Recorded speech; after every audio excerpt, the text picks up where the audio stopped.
Congratulations to Lee Pitts Live, recipient of the NAACP Image Award. And we're glad that you stayed with us here on Lee Pitts Live. Be sure to hit us up on Facebook. Just go Lee Pitts Live and friend us on Facebook, and we'll be glad to have you as a part of our network on the social network. It's just blowing up over there. And you also get a chance to see some shows that you might have missed as well, and we have that going on as well on the LeePittsLive.com page. You can just click on Watch Shows. So just trying to keep you wired in. The Chief of Police is here. City of Fort Myers, Doug Baker. Good to get you here in the studio. Good to see you. Good to see you. Man, I'm just going to say it. I wouldn't want your job, man. I mean, stuff, how you just kind of try to keep an even keel about different things. You never know. Every day, every 24 hours, anything can happen that changes how you allocate your energies. Well, it's really not within your control of how you do that.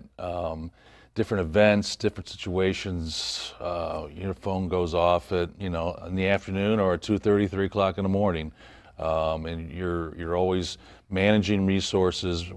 Managing what priorities are. Right. And you were talking earlier with an individual, and you had asked, was the previous job that you had with the university, does that prepare you for this university? Yeah. You can say that. That was no, last week. it doesn't. She's right. It doesn't. Right. No, it's just it's always busy. There's always something going on, and you just never know. No, you just don't. Now, I said that, of course, because at the time that we're taping this show, you guys are investigating the shooting and the killing of accidental killing, I would say, of Andrew Falk Jr., the little 5-year-old boy. That's been like the top news story.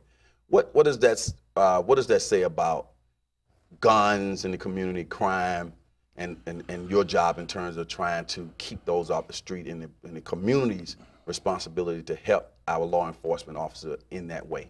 Well, it's all of our responsibilities as residents in our neighborhoods. We have a responsibility to ourselves, our family, and to our neighbors to do the right thing. From a law enforcement standpoint, we worked.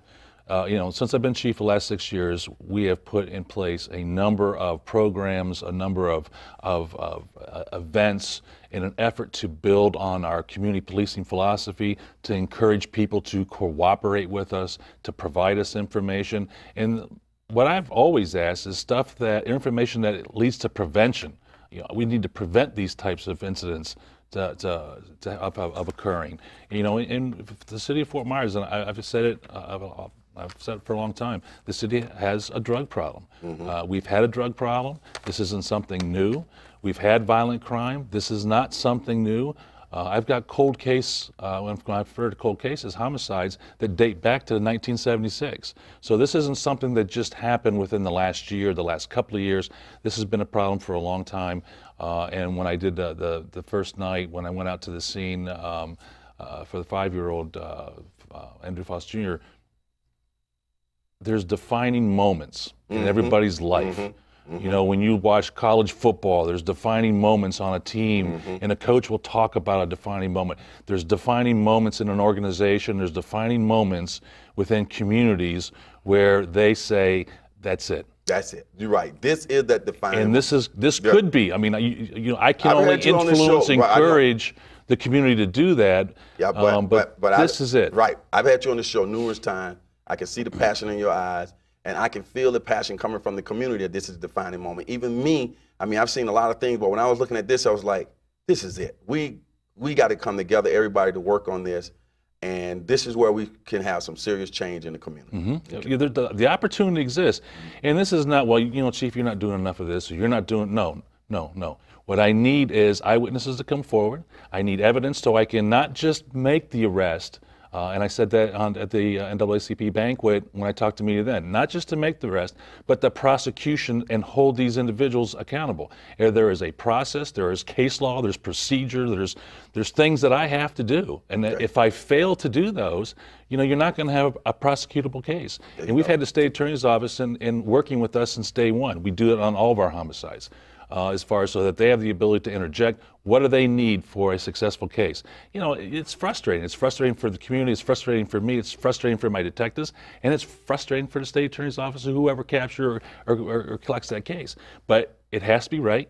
You know, you're still into innocent until proven guilty. So you got to make sure that you have everything, your I's are dotted, your T's are crossed, so that you have what you need to get the job done at the end. And that's something that the public needs to be aware of. It's not only about arresting somebody, it's actually being able to prove them guilty and prosecute them. That's correct. Let's move away from that, because I want to get to some other good stuff here in you know, the brevity of time. Police officers at the city of Fort Myers are going to start wearing cameras on their person.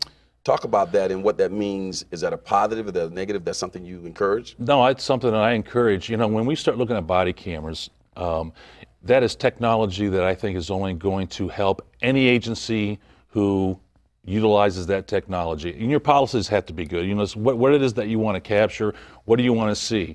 I had a complaint, and I'll use this as an example. A lady had called me that she thought that we had mistreated her son in a traffic stop. And the son had reported that the officers hit him. So I called my professional standards and said, pull the tape. And you know what? None of that occurred. And I invited her, come down, bring your family, and view the tape. You know, that is the best way that I could show an individual that the officer's doing the right thing, he's doing a good job, he's doing exactly what he's supposed to be doing, and it also holds the community in check as well, and I think that's very important. Now, assure us that even though you saw positive in that case, that also if there's some negative, the public doesn't have to be concerned about they're going to edit it, they're not going to show the negative. Make me feel good that that's the case. You don't have the ability. You just don't have the ability. The way the technology is designed. The way the technology is designed, you do not have the ability to edit it. You don't have the ability to delete it. You don't have the ability to do any of those things. Turn the camera off. Now, the officer has the ability to turn the camera off, but the way the policy is set up, that officer has to say on the camera, I'm turning it off for this reason. Okay. And that'll also be requested in writing. Why did you turn it off, and what was the circumstances? Now, in the event that I'm in a scene and I want to talk to Officer Lee Pitts, I'm just going to turn the camera off because I need to talk to Lee for a couple minutes. So I'm going to turn it off. I'm going to talk to you, what we have to talk about. Then, all right, I'm back on camera now. Okay. So then you're moving forward. But this is a level of transparency that I think is important for the organization. It shows the integrity of the organization and the job our officers do on a daily basis. Now, I am getting pushback from the union. The union don't want it, but I mean, that's typical what a union does. They don't want to do that. That's what you get paid to make those decisions. On the 16th anniversary of the National Night Out in Centennial Park, what inspired you about that? Just the turnout and the number of kids. We had a lot of kid designed events and different sporting things and bounce houses, and it was just I think it was probably one of our better ones that we've had. I would like to do something like that quarterly, but just from staff availability and resource, we're just not able to do that. But it's just a good way for neighbors to meet neighbors, neighbors to meet different officers from different parts of the city, neighborhood watch captains to meet other neighborhood watch captains. It's just a good interaction with the city government and the police department and our residents. Now, when we see reports that there's a reduction in violent crime in the city of Fort Myers, and then we see a high-profile situation where you have a little boy that gets shot, does that affect the ability to get the message out that, hey, violent crime is being reduced, but when high-profile things come in, it kind of... We're seeing a small percentage of our violent crime this year. It's I think it's around 4 or 5%. We have a reduction in our property crime of 2 or 3%. So we're looking at a 3% overall as I sit here today.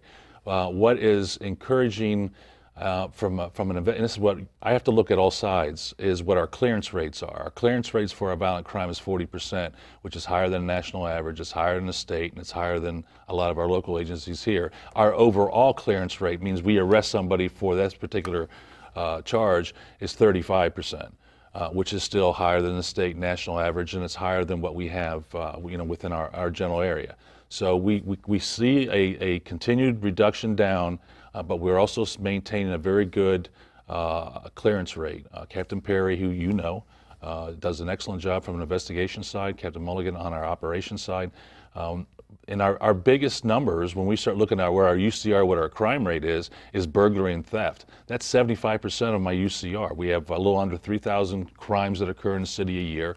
My burglaries and thefts are close to about 2,500. So that's, if we want to see significant reduction in those types. Those are things that you can do around your home, lock in your car, take your key fob out, you know, put your bike away, close your garage when you're not going to be at home. Little tiny things, because, you know, we've got individuals that drive through the city looking to take something or take something that doesn't belong to them. Outstanding. Well, Chief, it's been a pleasure having you here again, Always keeping us good. posted. All right. And keep up the good work, okay? Appreciate you. We'll certainly be getting you back in the near future. Thank you. Okay, stay right there. So the saying goes on this particular show, for those who say it can't be done, they're usually interrupted by those like Chief Baker and all the fine officers at the City of Fort Myers Police Department who are doing it. When we come back, we'll go out to the Southern Christian Leadership Conference right here in Fort Myers, the 50th anniversary celebration of the passing of the Civil Rights Bill. We'll be right back.